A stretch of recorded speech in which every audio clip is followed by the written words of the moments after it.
We tell you about a TikTok school. Find out how AI models can help fashion brands promote diversity and inclusion. And we bring you a wrap of all the latest tech breakthroughs. This and more on WION World is One at these times.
Hello and welcome. You're watching Race to Power with me, Ananya Datta. Here's what you can expect in the next 30 minutes. We have been getting you poll after poll that suggests the end of Tory rule in the UK. And Rishi Sunak might have just tasted that defeat today. Labour is flipping constituencies in local elections like it's playing checkers. Over in India, a sexual abuse case is prompting other survivors to come forward. The accused is a sitting member of the parliament and BJP JDS's joint candidate from Karnataka in this year's election.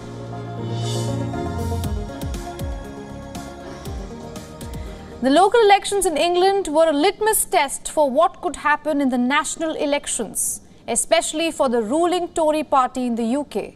And early results indicate UK's political landscape is poised for change in the near future. Been sent directly to the Prime Minister, because this was a parliamentary vote. This was directly to Rishi Sunak to say we're fed up with your decline, your chaos and your division, and we want change. Rishi needs to admit he's failed and call a general election now, and let's get a Labour government. The opposition Labour Party not only defended their seats, it managed to flip 3 key constituencies. The number is 4 now. They're now in power in Rushmore. That is specifically important. It is the home of the British Army and has never seen a Labour majority before. In Hartlepool, Labour gained 8 seats and the Tories lost 6 seats. This marks a major turnaround from 2021 when the loss led to Starmer considering resigning. Labour are in control of Thurrock by making 8 gains. They now have an overall majority for the very first time in 10 long years. But Conservatives managed to retain a key Labour target in Harlow by a single seat. Blackpool South was the only parliamentary seat up for grabs and Labour swept the by-election in the constituency, while the opposition party got over 10,000 votes. The votes received by the rest of the parties, even put together, were far less. Conservative Ben Houghton won re-election as the mayor of Tees Valley. This offered some comfort to Sunak. The Prime Minister is also hoping the party's mayoral candidate in the West Midlands will hold his seat. Vote counting is still underway in the UK. Some analysts are predicting the Conservatives are at a risk of suffering losses of 500 council seats. They are defending 1,000, by the way, so that's half. It could be their worst performance in 40 long years. The thumping victory set the tone for what could happen in the months to come. This is a national election year for the UK. Pollsters believe Labour leader Keir Starmer could end the 14-year reign of the Conservatives.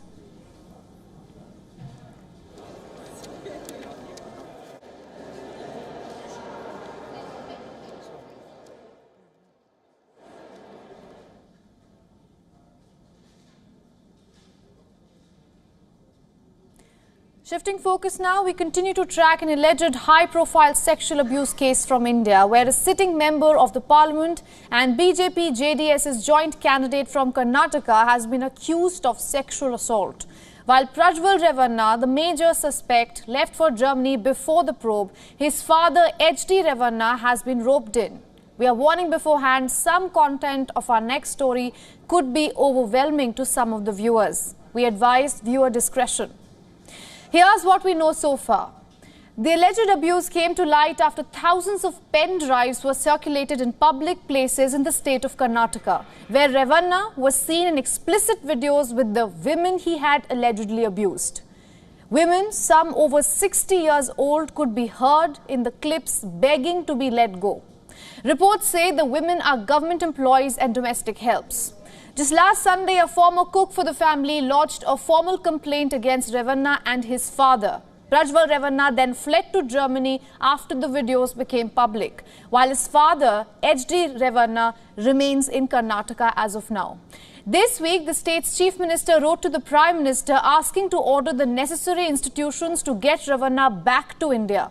So far, Revanna has skipped the summons to appear before the special investigation team, and his father has sought a pre-arrest bail. Today, HD Revanna, the father, has been booked for kidnapping. An FIR has been registered by a survivor's 20-year-old son. He has alleged three things. One, that his mother was kidnapped and taken to undisclosed locations. 2, she was then raped by parliamentarian Prajwal Revanna. And 3, the family was threatened to not approach the police. What's also important to note here is that Revanna is the grandson of former Prime Minister and JDS patriarch H.D. Devagowda. His uncle H.D. Kumaraswamy was the former Chief Minister of Karnataka.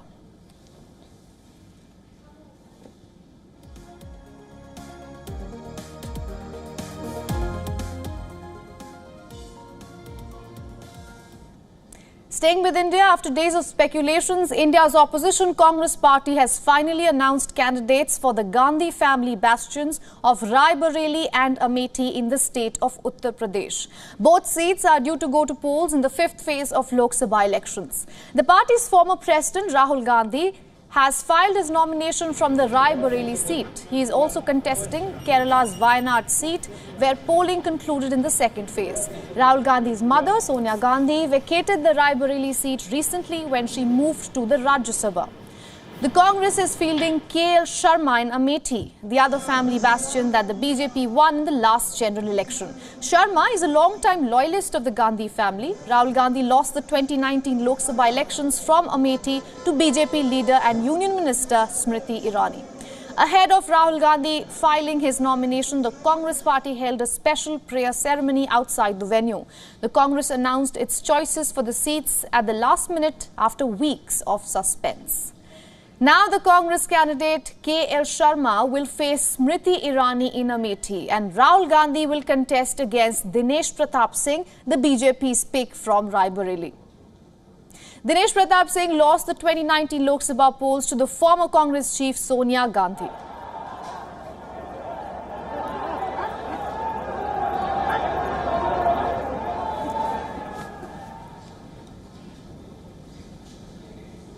Speaking of Uttar Pradesh, the state is politically crucial for the ongoing elections in India, voting in all the 7 phases of the ongoing Lok Sabha polls. In the 3rd phase, the home city of the Taj Mahal is going to choose its leader. Our special correspondent Johan Castell travelled to Agra to know if BJP will maintain its winning streak this time around as well.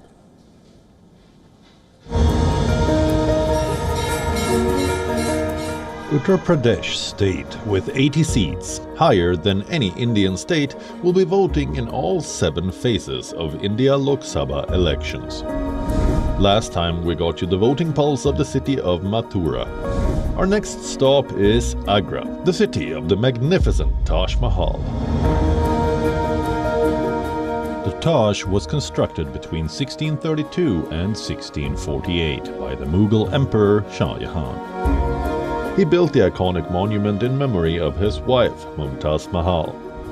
The ivory white mausoleum in marble is a designated UNESCO World Heritage Site and one of the 7 wonders of the world.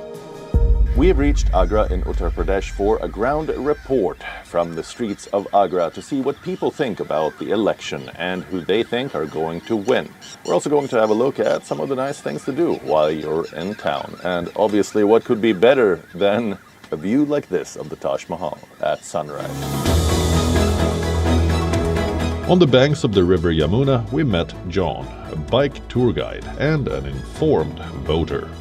From last 10 years, I have seen a lot of changes, and now it's a new generation. People want new technologies and new updates. So the government is doing good for the country, and people like it. That's why people choose our Prime Minister. So what else is on the mind of voters here in Agra? Let's explore the bustling city and gauge the mood of the people. I think development is the main thing which the government should focus on, and I think they should support the businessmen around India or around our state, Uttar Pradesh. As per the current scenario and all the aspects which is there, which is the work which has been done by this present government, internal as well as the external, both are they have done well, and it is reflecting as well.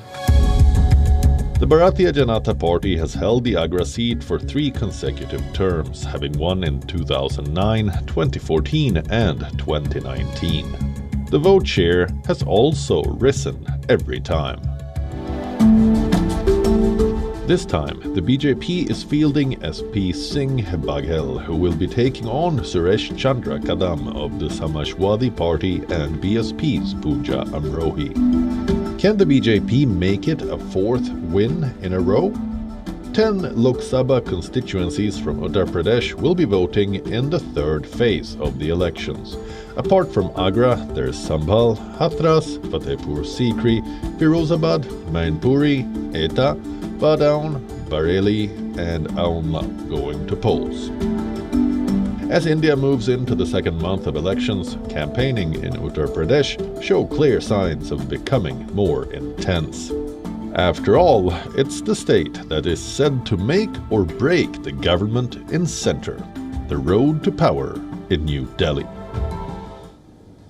And with that, we are slipping into a short break. Don't go too far. On the other side, presidential hopeful Donald Trump from the US has warned that he may not accept the election result for Wisconsin in this year's presidential election. Stay tuned.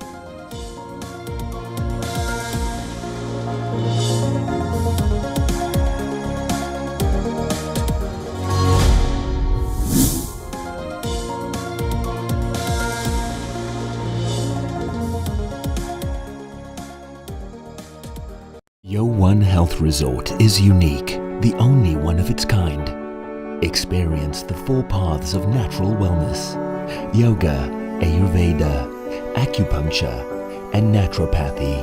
Each uniquely customized program improves the whole person to make every person whole. Come to WION Health Resort. Make your reservation at WION.com. This week on Belt, we raise a fundamental philosophical question. How much plywood can a marketer market if a marketer would like to market plywood? Yatnesh Pandey, VP Marketing Greenply, helps us with the answer to this question. You see, earlier the capital was a denominator for the competition. Now it's not. It's the time, it's the speed. We don't sell product anymore. We sell the perspective of experience of product with the speed of science.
Welcome back. You're watching Race to Power with me, Ananya Datta.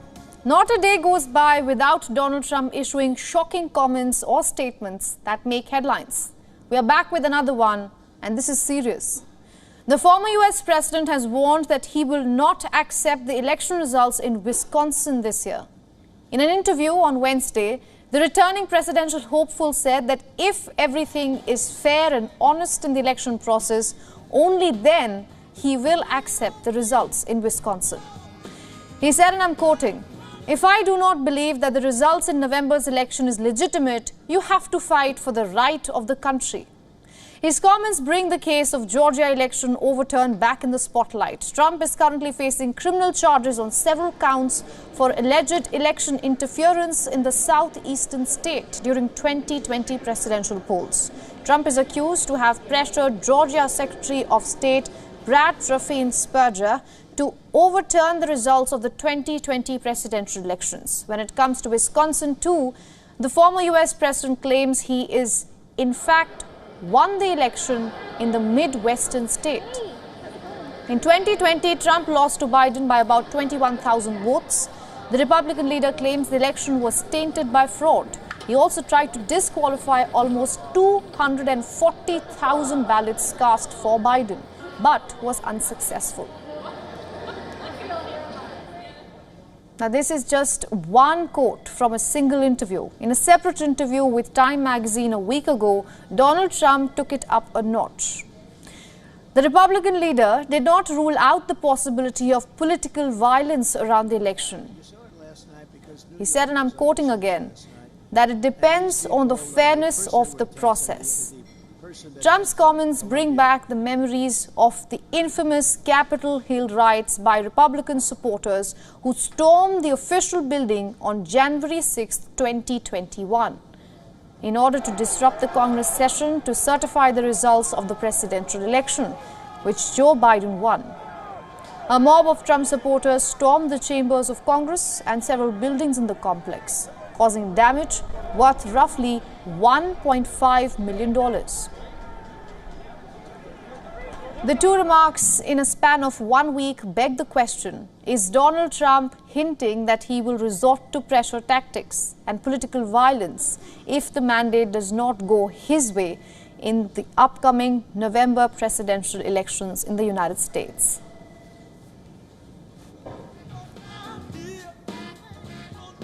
Now, all of this comes in the middle of a court trial that is currently underway against Donald Trump. That is the hush money trial. Just yesterday, we saw Donald Trump returning to the campaign trail, and he very strategically chose the two states of Wisconsin.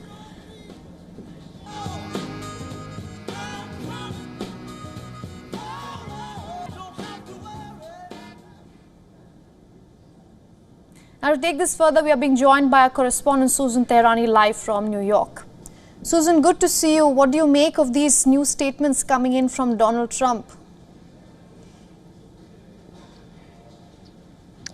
I think even Trump supporters are concerned that we're going to see a repeat of all of the drama that we saw in 2020 because of the questioning of elections going to court and all of that. But I just want to say that it was only until Donald Trump became president that this issue became, quote, election denial. Past presidents, almost through every election, even local ones, you can think of Hillary Clinton, Stacey Abrams in Alabama to become governor, and others have often questioned the result of elections before. And it's everyone's right. It's not a crime. But I think, first of all, to the extent that the former president went to when they weren't able to find anything and whatnot, and also because it's Trump again and he makes headlines, you know, something like this has become so vast and so big and tied to January 6th that it becomes the issue of election denial. So, you know, he was saying that if it's fair, I'll accept it. If it's not, then we have to save the country.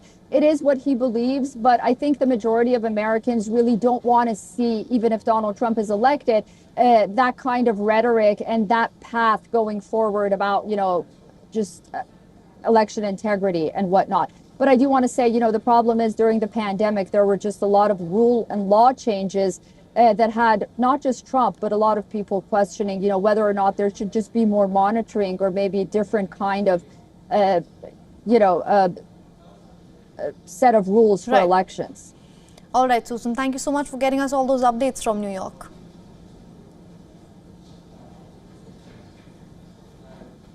All right, moving on now. As the elections in South Africa inch closer, troubles increase between the African National Congress Party and former South African President Jacob Zuma. In the latest, the South Africa's ruling party formally notified former President Jacob Zuma of a disciplinary hearing against him.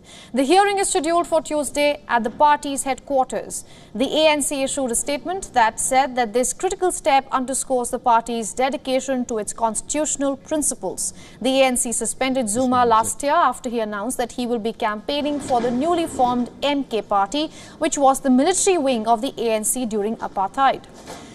The letter sent to Zuma states that he contravened the party's rules by appearing on the parliamentary list of the MK party that is not affiliated with the ANC. But nevertheless, the papers are not absolutely fine.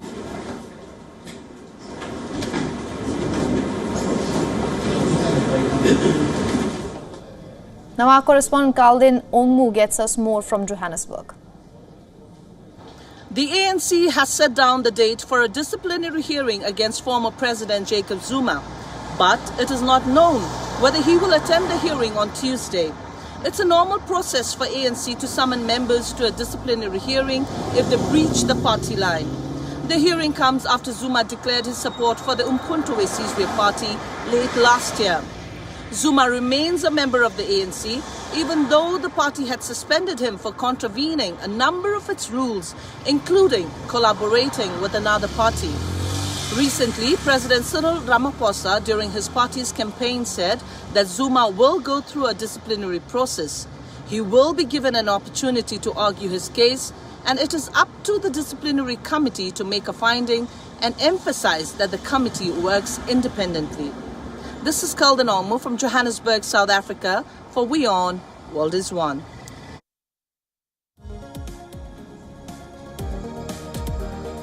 Now, in other news, Serbia has a new government. On Thursday, lawmakers voted for a new coalition after 2 days of heated debates. Prime Minister Milos Vucevic's government was backed by 152 to 61 votes in the 250-member parliament. 37 lawmakers were absent from the voting. It's clear these individuals shouldn't be part of the government, not just because they're blacklisted, but because their harmful behavior has hurt the citizens of Serbia. That is the key if we take Vulin. That man doesn't deserve this. He isn't worthy of being a cabinet minister and having a leadership position. On 17th December 2023, that's last year, Serbia held snap parliamentary elections, just 20 months after the previous polls. Alleged electoral irregularities had sparked a protest led by a coalition of opposition parties, Serbia Against Violence. The new coalition reinstated 2 pro-Russian officials sanctioned by the United States. The growing political uncertainty between the ruling party and the opposition comes at a time when Serbia is seeking to join the European Union. But the ruling party has continued to strengthen ties with Moscow.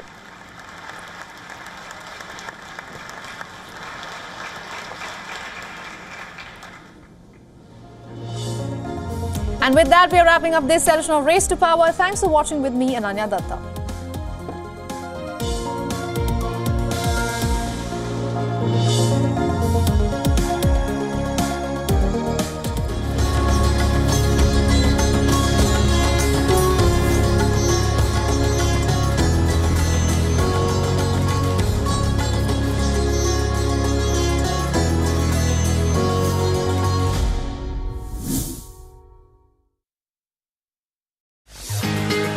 This week on Tech It Out, we tell you about a TikTok school.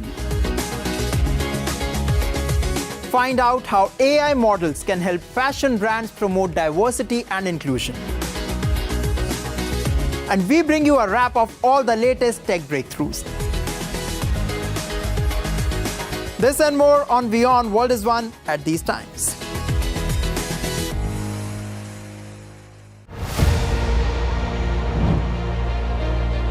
In this episode episode of Makers of New India, we are featuring a brand that has changed the entire hand-woven carpet industry. I took 5,000 rupees from my father as a loan and started this business. I thought that I must start this business with those artisans because they are rejected by the society. Right now we are a global brand. We ship to 85 plus countries around the globe. There are 18 different processes that goes into making the final product that you see at the showroom or the retail stores in India.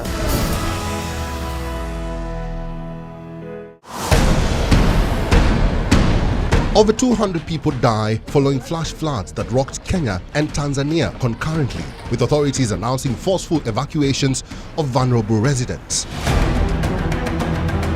There is a new war front in Sudan. Brutal attacks by the Arab-dominated Rapid Support Forces on ethnic African civilians in Darfur has claimed thousands of lives. The United Nations sounds the alarm. And a former Kenyan rugby player turns into a roaming chef as he acquires TikTok fame. Dennis Ombachi will be featured on World of Africa at these times on WION World is One.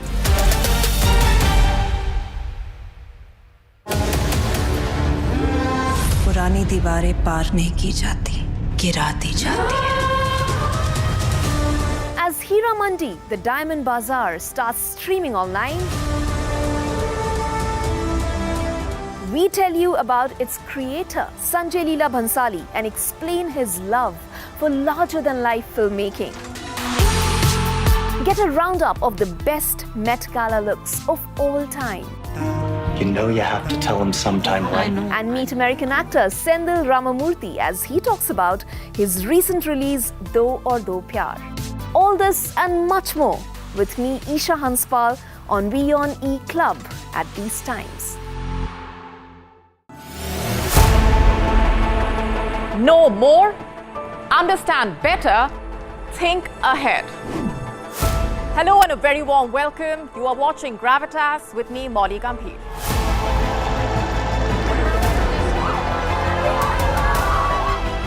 Get the facts, not the bombast.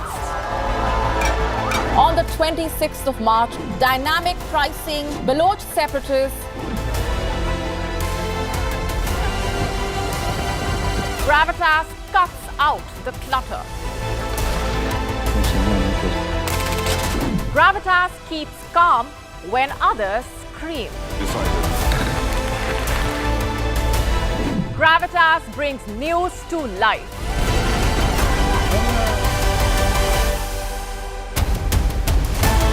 Weekdays, 9 p.m. IST, 3:30 p.m. GMT. Gravitas. Seeing is believing. Over 200 people die following flash floods that rocked Kenya and Tanzania concurrently, with authorities announcing forceful evacuations of vulnerable residents. There is a new war front in Sudan. Brutal attacks by the Arab-dominated Rapid Support Forces on ethnic African civilians in Darfur has claimed thousands of lives. The United Nations sounds the alarm. And a former Kenyan rugby player turns into a roaming chef as he acquires TikTok fame.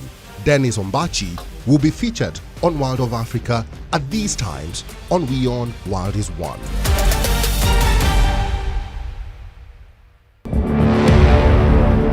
Israel opens Erez crossing to Gaza aid for the first time.